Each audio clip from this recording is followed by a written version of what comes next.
Bom dia, pessoal. Bom dia. Nós tá animado hoje esse bom dia também, mas vamos lá. Hoje, vocês já me conhecem, já estamos aqui trabalhando com vocês há algum tempo, mas hoje a gente vai falar de um assunto totalmente diferente daquele que é a gestão da qualidade.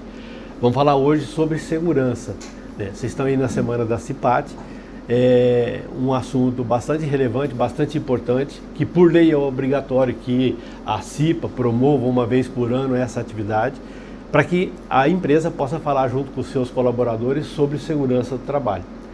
Um assunto pertinente, um assunto importante. A Adriana estava me lembrando hoje, inclusive, que esse é o mês Abril Verde, né? Que é o mês, inclusive, que é recomendado que se fale sobre segurança do trabalho. Então, a atividade que a gente está aqui hoje é disponível, né, para falar com vocês a respeito desse assunto, que a gente julga bastante importante, pertinente para as atividades nossas do dia a dia. Decidi mudar. Pode mudar. As atribuições como responsabilidade aí, olhando do ponto de vista legal, ou seja, aquilo que está recomendado na norma regulamentadora número 5, lá no item 531, né, na letra I, que é promover, que a empresa deve promover anualmente em conjunto com o SESMIT, que é o Serviço Especializado em Segurança e Medicina do Trabalho, onde houver a semana inteira de prevenção de acidente do trabalho. Então essa é a atividade que a gente está fazendo, que começou ontem, né, com a semana de segurança do trabalho, para falar sobre o assunto. E hoje a gente vai falar especificamente sobre segurança, né? E para a gente falar sobre segurança, a gente tem que lembrar que a segurança é caracterizada basicamente por duas situações. Uma, que é o ato inseguro, que... Pode mudar. Esse ato inseguro... Pode clicar, senão o que não aparece. Que é a maneira com que as pessoas se expõem, consciente ou inconscientemente, aos riscos de acidente. Então isso é o ato, aquele que a pessoa se propõe a fazer, que ela se coloca em situação de risco. Então esse é o que a gente considera, o que é caracterizado como um ato inseguro. O segundo é a condição insegura. Condição é tudo aquilo que é oferecido, que é disponibilizado, que é a condição com que a pessoa tem para desenvolver o seu trabalho no dia a dia. Aquilo que ela faz, aquilo que ela precisa fazer e aquilo que é colocado como um ambiente da situação no qual ela está desenvolvendo o seu trabalho. Essa condição insegura, pode mudar. Essa condição insegura, mais um.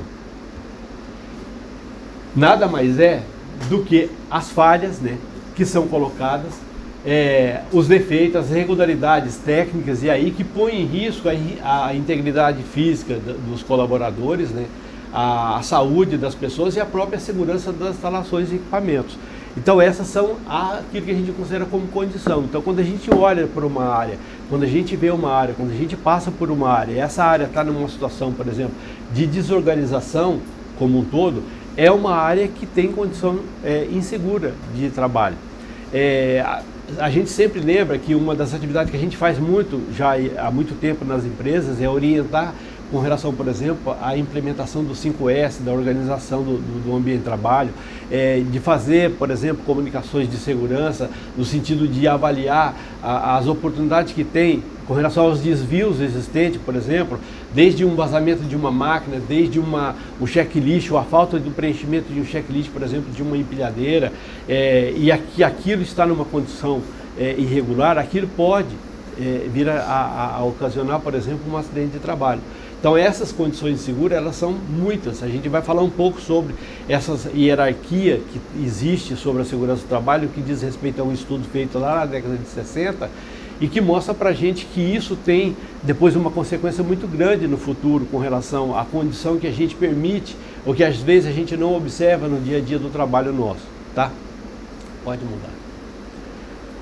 Esse é um tipo de condição insegura e ao mesmo tempo de um ato inseguro, que as pessoas se propõem a fazer determinado tipo de trabalho e às vezes, porque não tem uma outra condição ou porque a empresa no qual ele trabalha não permite essas condições, não dá para ele as condições seguras de trabalho e ele se propõe a fazer, por exemplo, um trabalho onde que a condição de segurança ela é totalmente abandonada aqui, tá?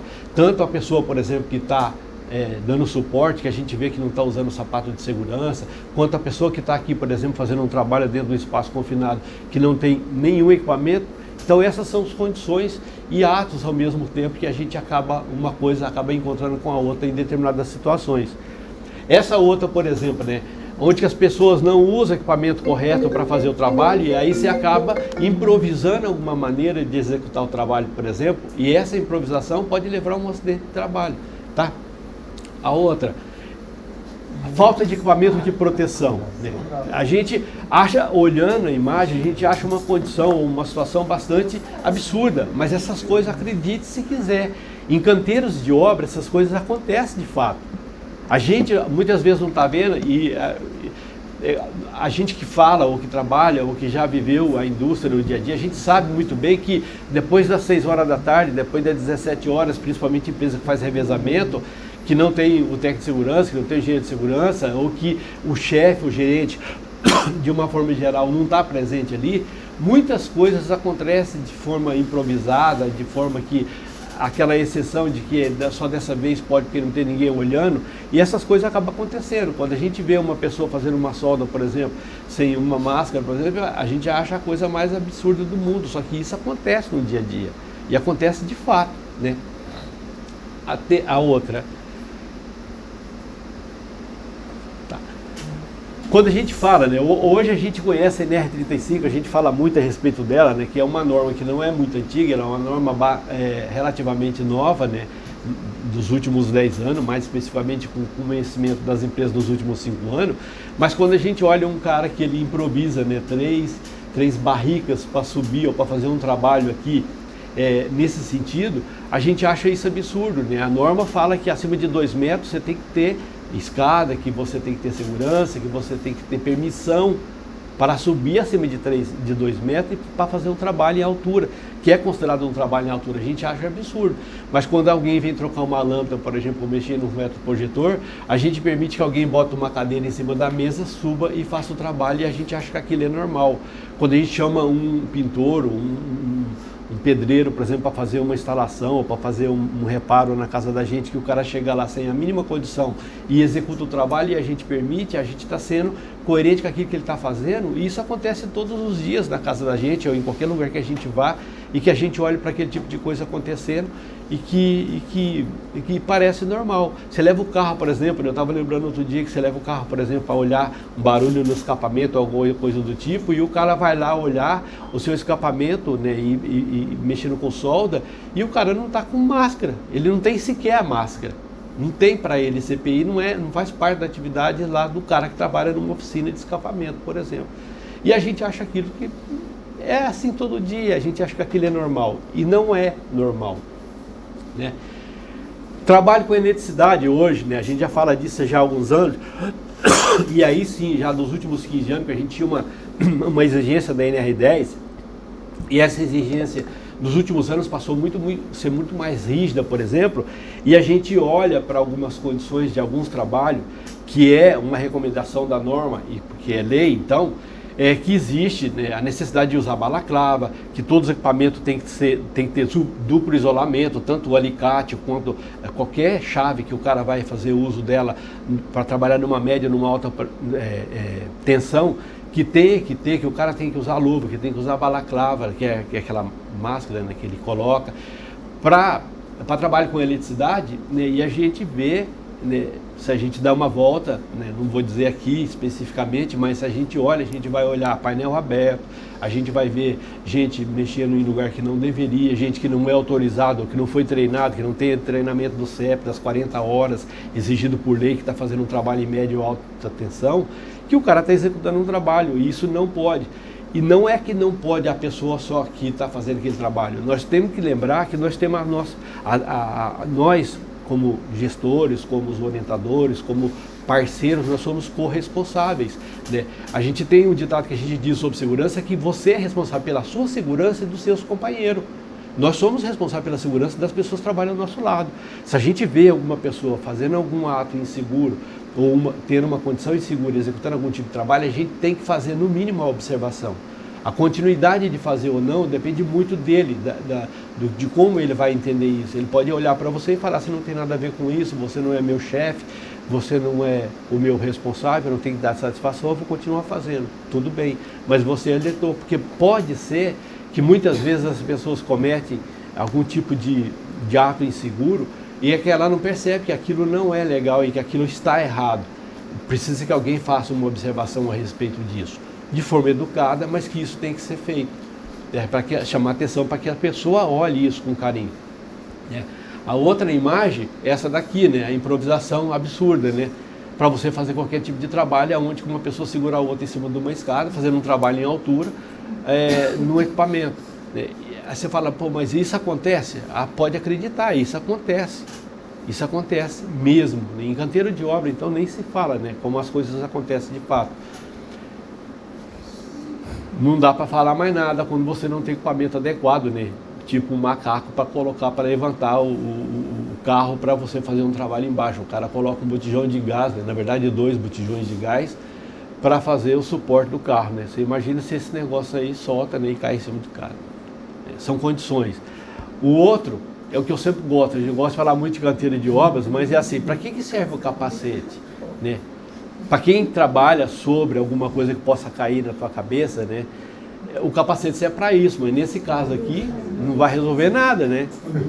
Mas tem tanto cabelo ali que vai até amortecer. Pode ser, mas ele tem testa nessa cabeça aí também, né? E aí fica difícil, né? Você vai falar, o cara tá usando EPI? Tá. Se está adequado, se está coerente, se está razoável, aí já é uma outra história, mas são coisas assim. Eu gosto sempre de trazer os absurdos, né? Você fala assim, pô, mas isso é tudo absurdo, isso tudo acontece aqui dentro. Tá bom, vamos pular essa parte. Para a gente falar tudo isso sobre segurança, o assunto no qual a gente se propôs hoje, já está falando um pouco mais com vocês a respeito da CIPAT, é falar sobre perigo, risco e segurança baseada em comportamento. Então, um pouco daquilo que a gente já viu, a gente já deu uma introdução a respeito. Mas, para a gente poder entender de fato o assunto relacionado à segurança, né, a gente precisa entender o que é uma coisa e o que é outra coisa, né? Se a gente perguntasse, né, o que é perigo para alguém, alguém saberia definir isso de fato? Ou seja, não precisa de ser com as palavras da legislação, da palavra da lei, da palavra do especialista, mas assim, o que é um perigo? E o que é um risco? Muitas vezes a gente acaba falando uma coisa em detrimento da outra e achando que é a mesma coisa, o que não é. Se a gente for olhar a definição correta de cada um deles, o que é um perigo? O perigo é uma fonte, ela é uma situação, ela é um ato com potencial para provocar danos ao ser humano em termos de lesão ou doença ou uma combinação desse. Ou seja, quando eu passo num determinado local e vejo que teve um vazamento, tem uma pocinha de óleo no chão, aquilo é uma fonte. Aquilo é um perigo. Se eu olhar, alguém foi tomar água, deixou cair água no chão, caiu um copinho com o resto de água, com um pouco de água e aquela água ficou no chão, aquilo é um perigo.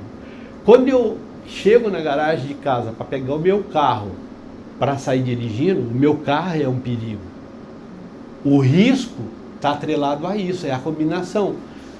Pode ser que é o resultado objetivo da combinação entre a probabilidade de ocorrência de um determinado evento, aleatório, futuro e que independe da vontade humana.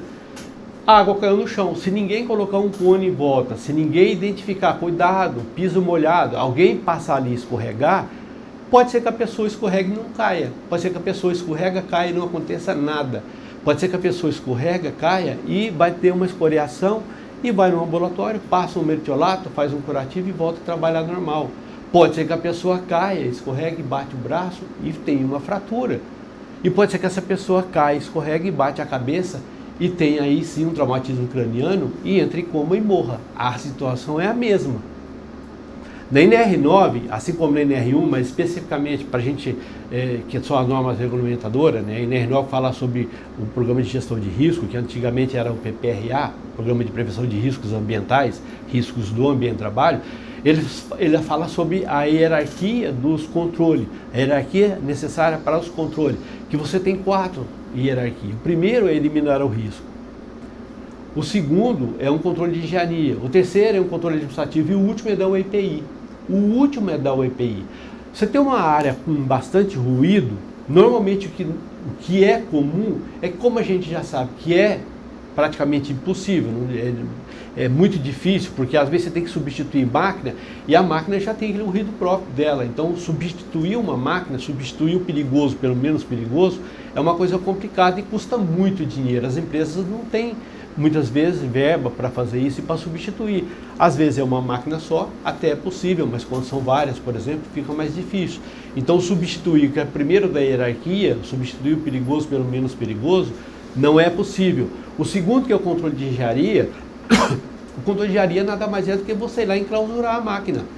Estava com 85, com 90 decibéis, sem clausura a máquina vai passar a ter 70, 75, 78, que dá para trabalhar dentro de um limite legal. O terceiro, que é o administrativo, é você fazer um checklist, por exemplo, e uma vez por semana ir lá com o decibelímetro e medir quantos decibéis tem a máquina e monitorar aquilo.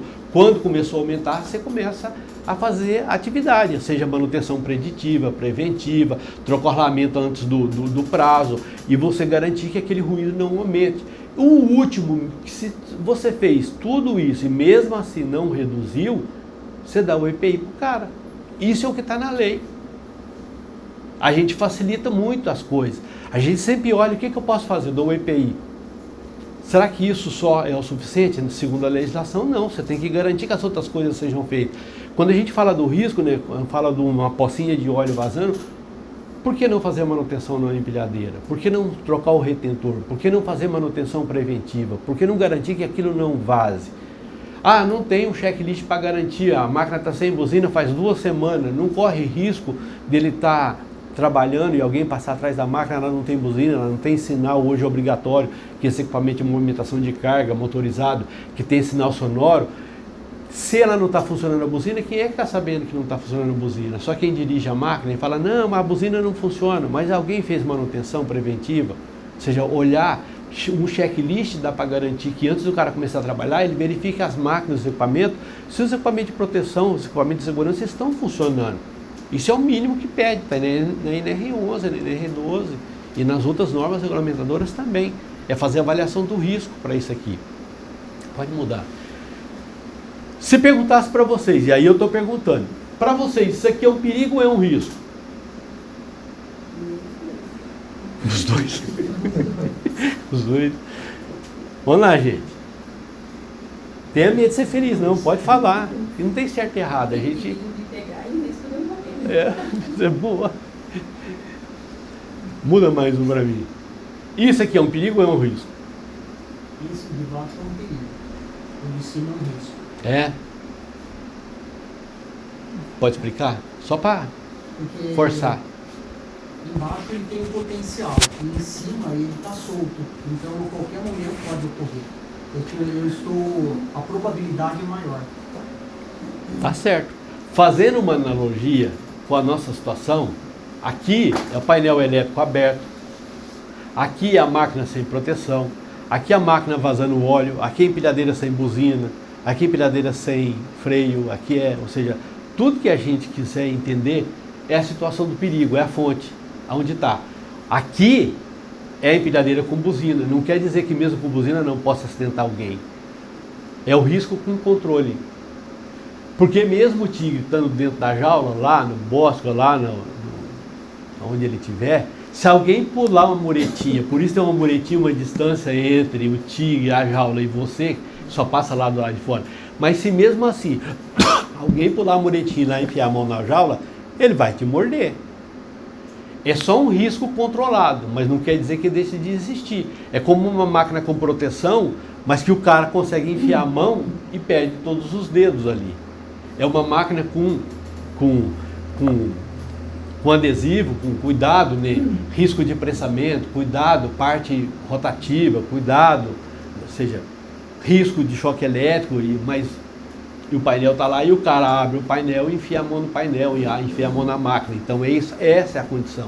O que a gente chama de isso é um perigo e isso é um perigo. A diferença é que isso aqui tem um risco controlado. O risco dele te morder aqui é muito menor do que esse daqui, tá? É que eu perdi meu negocinho. Vamos lá. Então, só para a gente orientar, né, qual dessas duas figuras, né, qual dessas duas imagens aqui apresenta maior risco? É aquele que não tem controle, mas não foi eliminado.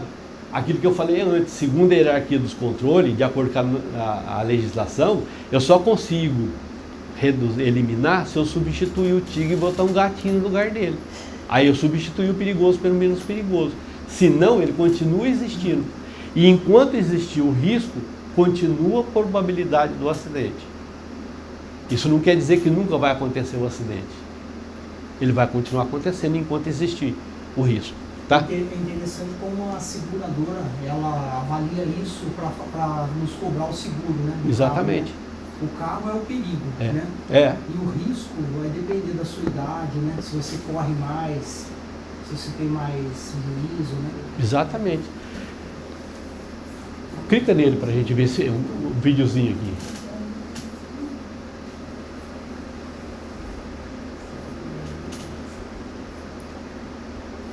Se você clicar nele, é para abrir. Ele não está abrindo? Abriram todos, vamos lá.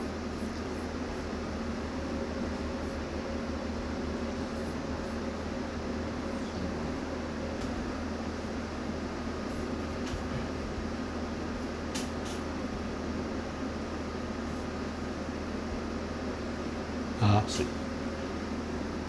O som dele é em seguida, tá?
Segundos é o tempo que nós precisamos para tomar uma atitude segura. É esse tempo, o exato momento, entre a diferença de você sofrer uma lesão, um acidente ou não, né? Parece muito simples, parece muito rápido, parece até muito cômodo. Muitas vezes a gente não percebe isso, porque passa muito rápido, 15 segundos. Né? Mas a gente sempre, quando vai desenvolver um trabalho, vai fazer um trabalho, e esse trabalho depende de uma certa colocação da nossa ideia, da nossa vontade, com o conhecimento que a gente tem para desenvolver aquele tipo de atividade, que a gente coloque isso em prática, é importante que a gente saiba de avaliar que tudo que a gente faz tem um risco associado. Tudo. Ah, mas eu trabalho de secretária. Tá bom, você pode furar o seu dedo com um grampeador. E é um acidente. Ah, eu trabalho só com papel. Você pode cortar a sua mão com papel. Depende da forma como você manuseia tudo isso. Ah, eu trabalho com arquivo, eu trabalho como secretário, eu trabalho como escritório, mas eventualmente eu faço arquivo de material e você sobe numa cadeira ou você sobe em algum lugar para poder colocar pasta num determinado lugar e você está sempre associado a um tipo de risco. Porque parece muitas vezes que os riscos estão sempre associados apenas a atividades que são manuais ou aquelas que são mais pesadas, mas não é verdade. Todos os tipos, todas as atividades, todas, sem nenhuma exceção, existe um risco associado. Uns maiores, outros menores. Um de maior gravidade e um de menor gravidade. A pergunta é, nós conhecemos os riscos das nossas atividades? Nós sabemos quais são eles? E que cuidado nós tomamos todos os dias para que os acidentes não aconteçam? Para que a gente não se coloque em situação de risco e que aquilo. E eu posso melhorar, por exemplo, a minha condição, o meu espaço de trabalho, a minha organização, ou seja, aí deixar meu trabalho mais seguro. Se isso puder ser feito, então nós precisamos de começar a repensar e fazer isso. Pode mudar. Vamos falar sobre a percepção de risco, que é uma coisa muito importante que eu sempre falo que é a fase antecessora a tudo aquilo que a gente sabe com relação aos acidentes de trabalho. A baixa percepção de risco, a pergunta que nós fazemos é, nós somos realmente descuidados?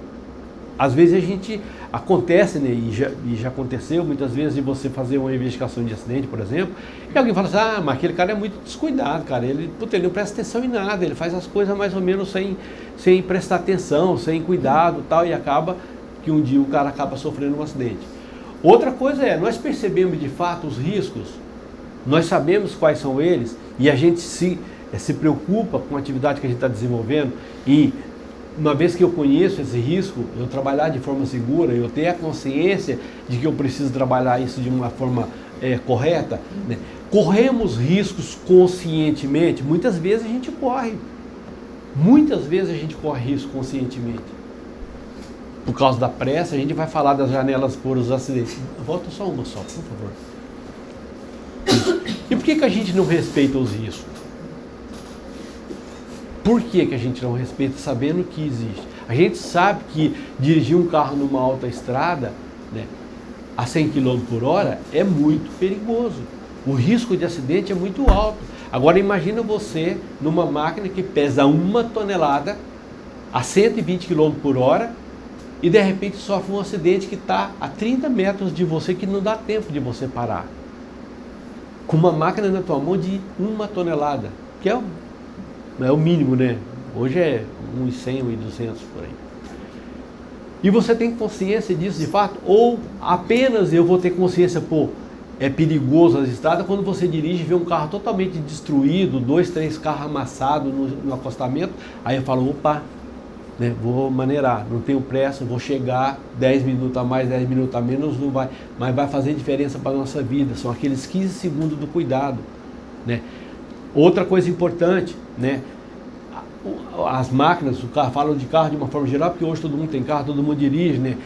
As máquinas, o carro que a gente usa, que a gente dirige, ele está em condição de segurança, né?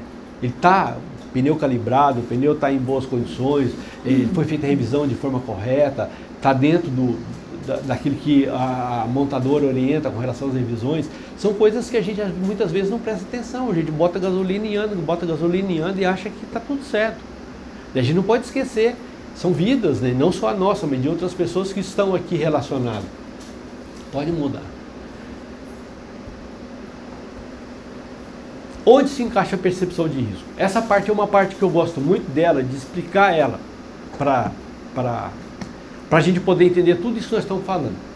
Um estudo feito lá na década de 60, do século passado, né? Por 2 caras chamados Frank Bird, que é da área de segurança, sabe de quem eu falo, é que o seguinte, eles dizem, nos estudos deles que eles fizeram para determinar essa pirâmide que a gente usa hoje em curso de graduação, de pós-graduação de segurança, justamente para explicar, e não só nós, né, as próprias empresas, as próprias consultorias, eu vou falar da Dupont, por exemplo, há mais de 70 anos que dá consultoria na área de segurança, utiliza disso para falar sobre desvio. Ele fala que para cada 30 mil desvio, existe 3 mil perdas em potencial. Perda potencial é aquilo, escorregou, mas não caiu, né? Teve uma escoriação, mas não precisou de nem no ambulatório médico, porque não teve um corte profundo, alguma coisa do tipo. São perdas em potencial. Para cada 30 mil desvio, 300 perdas pequenas, aquela que eu vou no ambulatório médico, que faz um curativo, passa um band-aid, que bota um band-aid, passa um mertiolate e que eu volto a trabalhar. As perdas pequenas, ou às vezes fica afastado no máximo um dia. Para cada 30 mil desvio, 30 perdas média. A perda média é aquela que o cara teve uma fratura, que ele ficou 8 dias, 12 dias, 15 dias e voltou a trabalhar. Que ele teve um corte, que foi feita uma sutura, que o cara ficou 8, 10, 12 dias afastado, mas ele voltou a trabalhar. Mas por os mesmos 30 mil desvios, hoje houve uma perda grave. A perda grave pode ser perda de massa, pode ser amputação de um membro e pode ser uma perda de vida. Eu estava outro dia até falando com a Adriane e estava lembrando, né? Não esqueça que na construção das arenas aí para a Copa do Mundo de 2014, quantas pessoas morreram? Só no do Corinthians, se não estiver errado, foram 3, se eu não perdi a conta. Na Arena Amazonas foram mais 3. A ampliação do Shopping Iguatemi foram 5, alguns anos atrás. Se teve 5 perdas graves, quantos mil desvios ocorreram? Que as pessoas não perceberam, que elas não se atentaram, que elas não observaram? Que elas não tomaram cuidado. Eu falo assim, e aí a gente está falando de construção de uma forma geral, porque é onde tem mais risco, né, que as pessoas estão expostas a muito mais risco, aquela tábua virada com o prego para cima, que o cara passa, olha, mas tá com o prego para cima, mas eu desvio e continua a tábua com o prego para cima lá e eu continuo andando, mas alguém vai pisar nela alguma hora. Como aquele capacete do cara lá, uma hora um saco de cimento vai cair na cabeça daquele cara lá, um tijolo, uma barra de ferro, sei lá o que. Mas, e eu estava falando hoje, por exemplo, quando eu tinha feito um trabalho em 2015, eu estava falando com o Roberto, né? Marcos, tu. Estava falando com o Marcos, eu tinha feito um trabalho para a EGE, que é uma empresa que trabalha com ampliação, por exemplo, de rede de esgoto. É uma empresa grande, trabalha no Brasil inteiro. Inclusive toda a região de Lagos do Rio de Janeiro e mais Teresina, são toda a região inteira, do estado inteiro é deles, eles que fazem. E eles tiveram, naquele ano anterior, tiveram 3 acidentes fatais com soterramento, porque as pessoas fazem buraco para passar toda aquele canalização, por exemplo, de rede de esgoto, sem ter nenhuma escora lateral. E o cara está lá trabalhando e de repente o negócio desmorona tudo em cima dos caras e morre. Simples assim. Porque as pessoas não têm cuidado, porque não avaliam o risco, que acha que aquilo não vai acontecer. Então, isso são desvios que existem.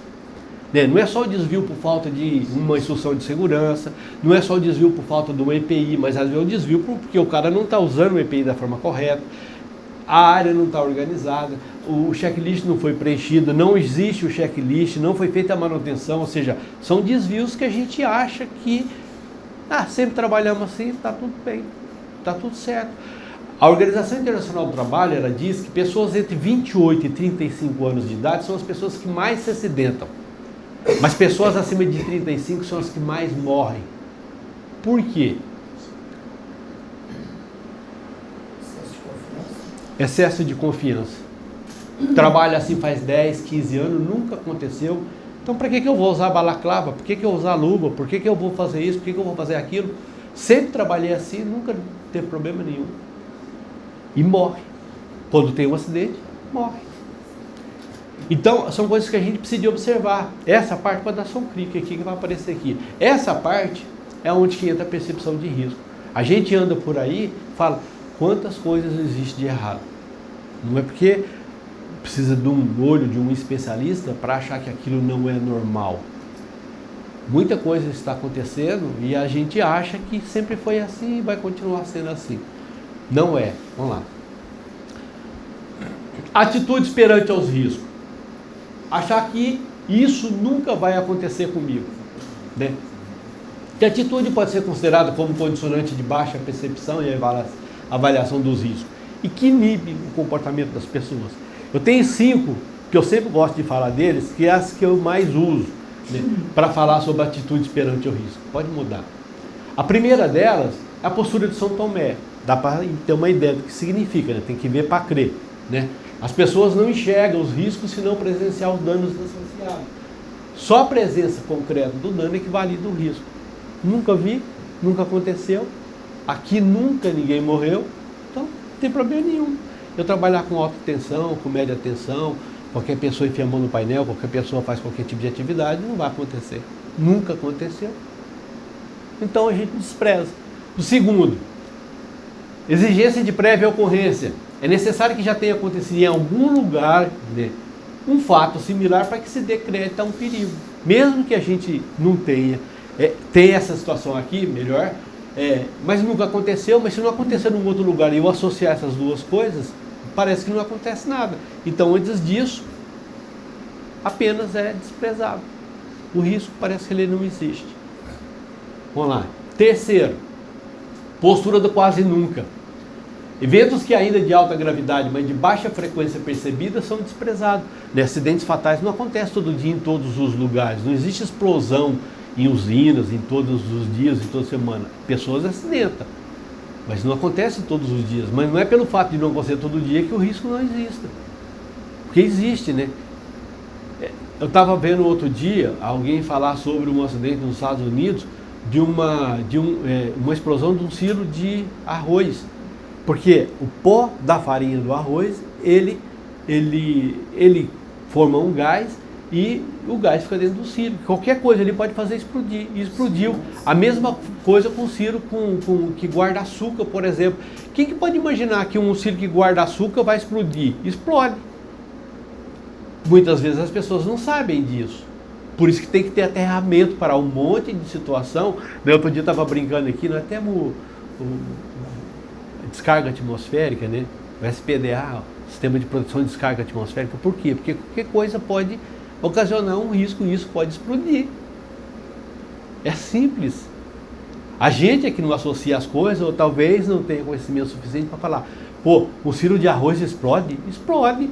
O silo de arroz explode. Provavelmente se você for nos armazéns, nas cooperativas por aí, tem tudo aterramento, porque é por lei. Mas se não tiver, corre o risco. Assim como o açúcar. Crença da autoexclusão.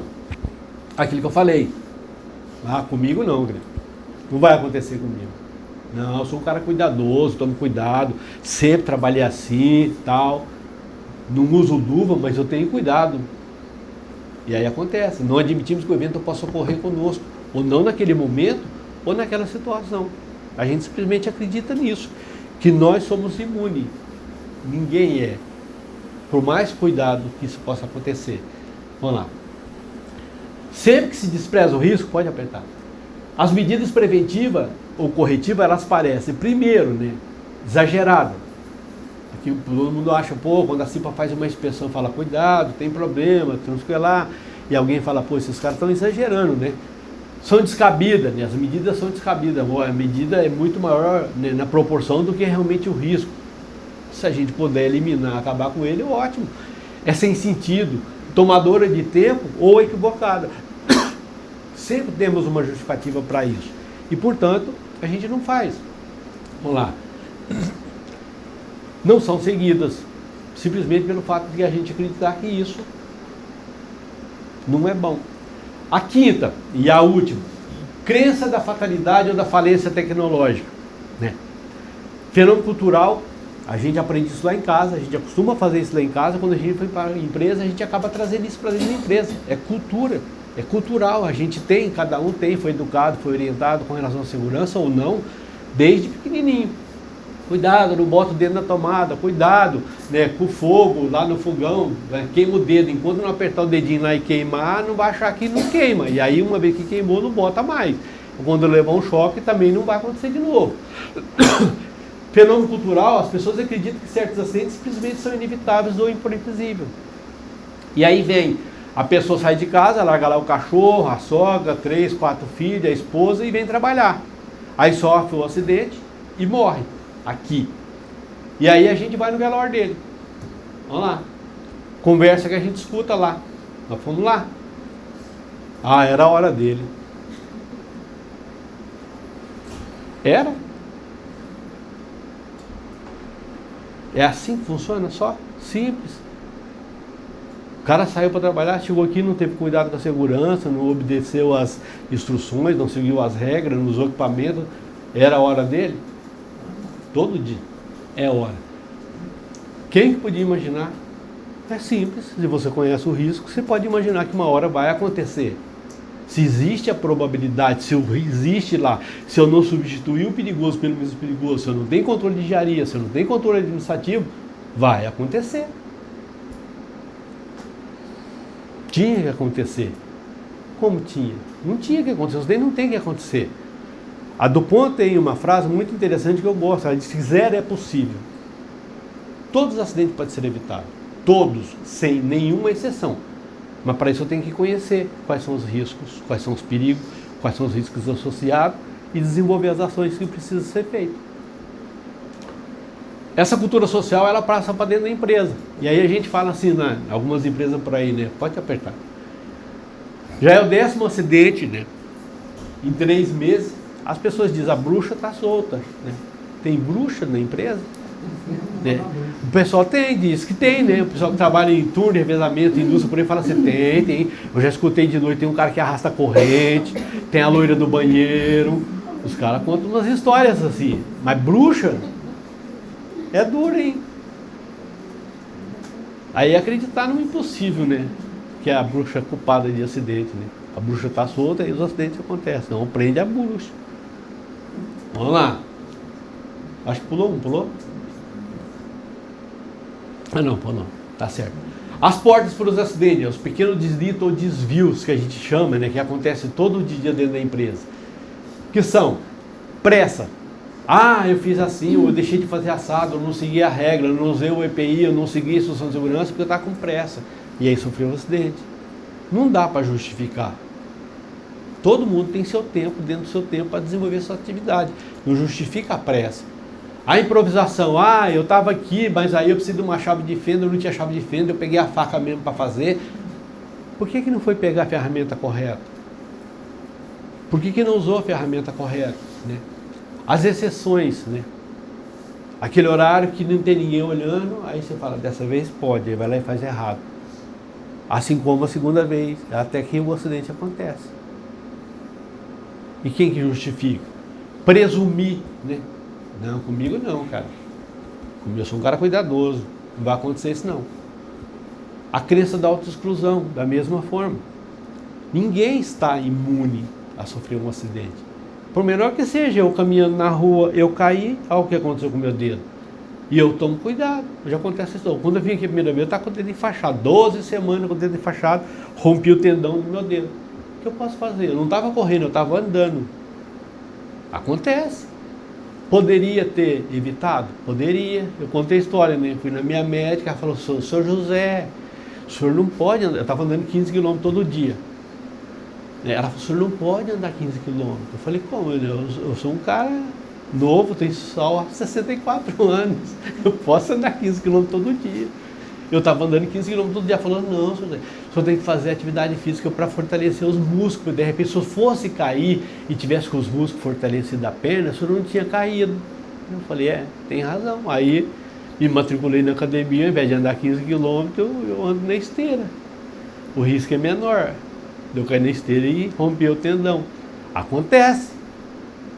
Mas, né, fazer o quê? Vamos lá. Pode apertar. Segurança baseada em comportamento. Aqui eu quero que vocês prestem atenção. São 3 vídeos em sequência. Acho que está aqui na sequência. Isso. Pode clicar nele. Presta. Ih, está no mesmo jeito do outro lá. Mais sossegado. Presta atenção no velhinho.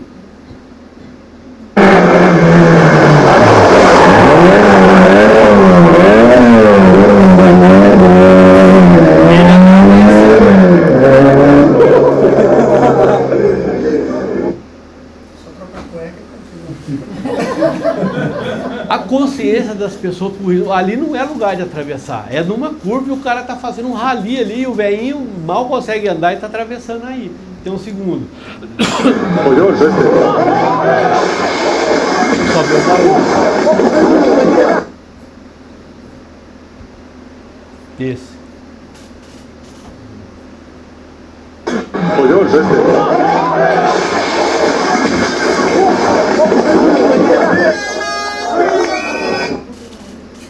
Tem o terceiro.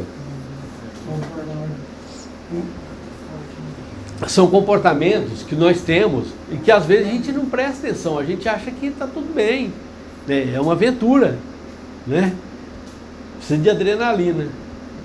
Não vai? Terceiro não. Não?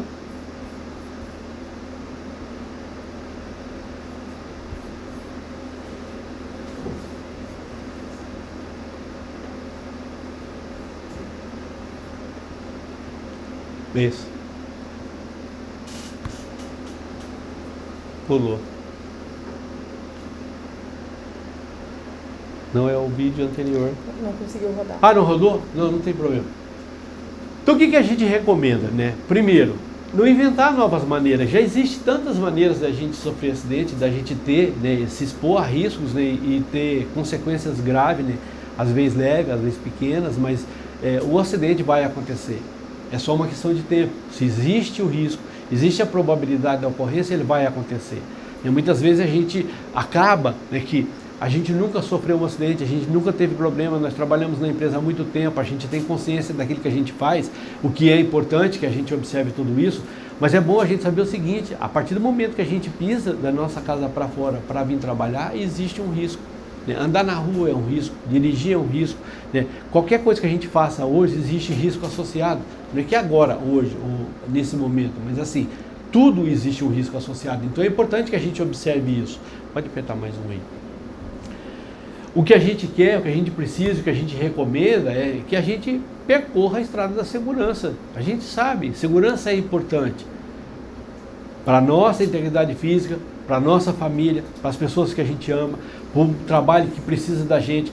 Isso custa para a empresa e custa muito caro para as empresas de uma forma geral, porque quando uma pessoa se acidenta, outra pessoa que acidenta, e que fique muito tempo afastado, por exemplo, a empresa precisa de repor. A empresa não tem pessoas sobrando para desenvolver as atividades. Quando uma pessoa afasta por algum tempo, 3 meses, 6 meses, às vezes passa anos afastado por um acidente, isso continua na folha e continua, vamos falar assim, comprometendo, por exemplo, a produtividade da empresa e os resultados financeiros de uma forma geral, e a pessoa precisa ser substituída, sabe? Contratar uma outra pessoa para fazer o mesmo trabalho porque uma pessoa se tentou, porque uma pessoa não observou segurança, porque uma pessoa não teve a capacidade, né, de enxergar o risco associado à atividade dela e se expôs de forma inconsciente ou consciente a que risco e acabou tendo um problema. É o último, esse aqui é um vídeo. Eu gostaria muito que vocês prestassem atenção, né, e levasse isso, né, que ele é um vídeo feito pela Vale já há alguns anos atrás, mas que eu gosto muito de utilizá-lo porque... Mi nombre es Cristian, sou Paulo Sabio. Escrevendo ficaria amor. Diz respeito a gente, a empresa, a família. Boa noite. Mi nombre es Cristian, sou Paulo Sabio. Escrevendo ficaria que no. Eu nasci em Portugal. Eu sou psicóloga e eu sou professora. Tenho 21 anos. 4 children, I have a beautiful wife. Tenho filho de 4 e neto. I was married, I guess, 2 years ago. Venho da capital de Viena. Je suis venue por amor, par amor.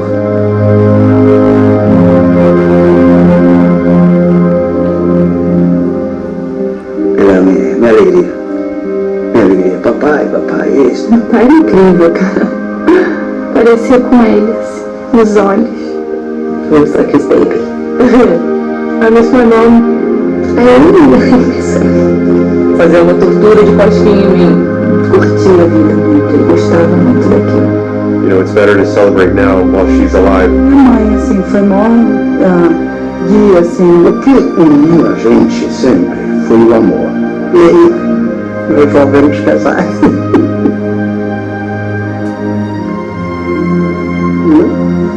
Sempre os esse hijo vai jogar comigo, esse ia jogar a pelota. Marina sai de casa de manhã, tá tudo bem.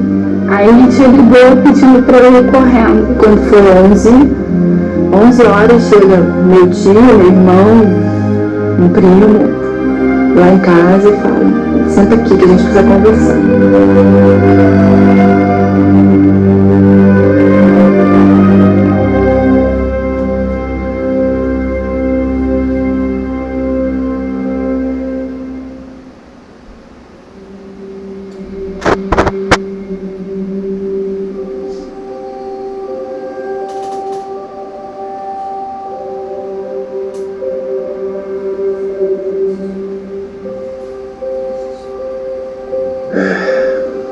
E minha mãe deu um grito.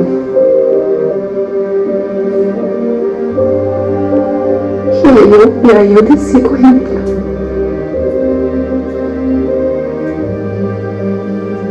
Mas na hora nunca cai a ficha realmente.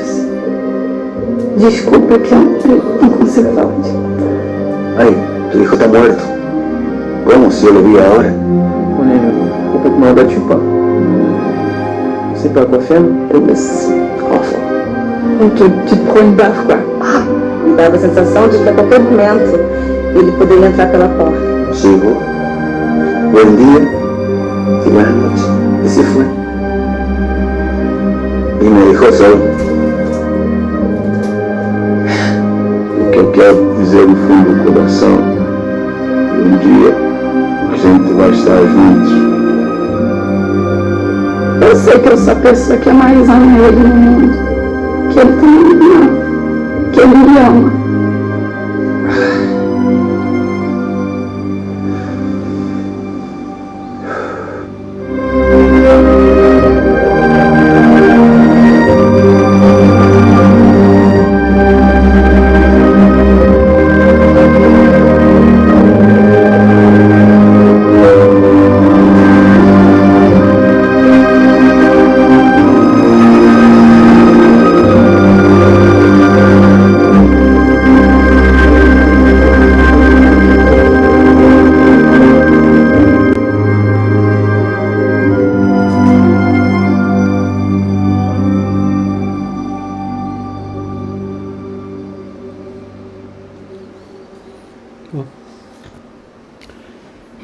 Então é isso, gente, que eu gostaria de passar para vocês sobre essa semana da segurança e falar um pouco sobre perigos, riscos e segurança baseada em comportamento.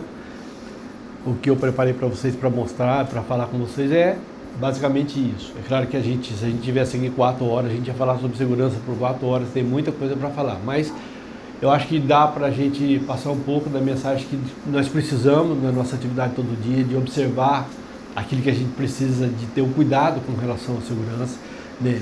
De fazer as coisas, de orientar e ser parceiro das pessoas que trabalham com a gente. Quando a gente vê pessoas executando algum tipo de trabalho e que precisa de uma atenção, às vezes essas pessoas não estão tendo atenção adequada e a gente percebe isso. Quando a pessoa não está fazendo uso de um equipamento de proteção, é muito importante que a gente observe esse tipo de coisa e que a gente realmente faça valer aquilo que é a nossa vontade, né? Ajudar a orientar, ajudar a treinar, ajudar a conscientizar, que nós somos parte do todo, né? A empresa é uma família, uma grande família, onde nós fazemos parte dela. Por mais que a gente ache que nós somos alheios a tudo isso e que a responsabilidade não é nossa, é nossa, antes de ser da empresa. Nós temos que ter consciência disso, né? Quando a gente se propõe a fazer um tipo de atividade, nós temos que ter consciência de que nós conhecemos os perigos e os riscos e sabemos como controlar isso, sabemos como desenvolver isso da melhor forma possível. Isso a gente resguarda a nossa integridade e ajuda a empresa a cumprir a responsabilidade dela. Tá bom? Agradeço, muito obrigado, bom trabalho a todos.